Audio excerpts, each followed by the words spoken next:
La particularité de l'année 2016 et des propositions qui nous ont été faites et qui ont été adoptées repose sur deux éléments.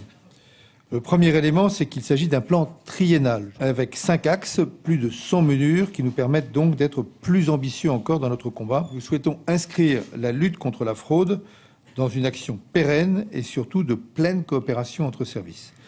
Le signal que nous voulons renvoyer n'est pas un signal financier, mais il concerne, ce signal, chacun de nos concitoyens, dans des domaines aussi variés que le détachement des salariés, les cotisations sociales et bien sûr l'égalité devant l'impôt et devant les charges publiques. La fraude, quelle que soit sa nature, entraîne une rupture d'égalité et donc une injustice à laquelle nous sommes tenus de répondre avec fermeté. La lutte contre la fraude aux finances publiques constitue une priorité pour l'action du gouvernement. Il n'est pas pertinent de multiplier dans tous les sens les contrôles. Il est au contraire nécessaire de mieux cibler les opérations de contrôle. Et c'est ce que nous avons fait en utilisant des outils de ciblage mieux adaptés, plus nombreux. Le message général est clair, fermeté avec les fraudeurs, adaptation aux nouvelles formes de fraude, mais aussi prise en compte des attentes des acteurs économiques.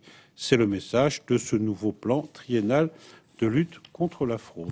Ce plan est essentiel. Ça nous a permis de faire aussi le bilan, notamment d'une fraude en particulier, qui est la fraude au détachement et au travail détaché. Nous devons amplifier bien sûr notre mobilisation. C'est le sens de ce plan, à la fois en permettant l'accès à tous les corps de contrôle de la même base de données informatiques avec toutes les données sur le détachement. Et puis nous allons aussi surveiller et contrôler également les publicités vantant les mérites de la prestation de services internationaux sur Internet, qui sont bien souvent de la publicité mensongère. Lutter contre la fraude, c'est un moyen pour nous, à la Défense, de contribuer à la réussite de l'action de nos soldats en opération extérieure au Levant ou au Sahel.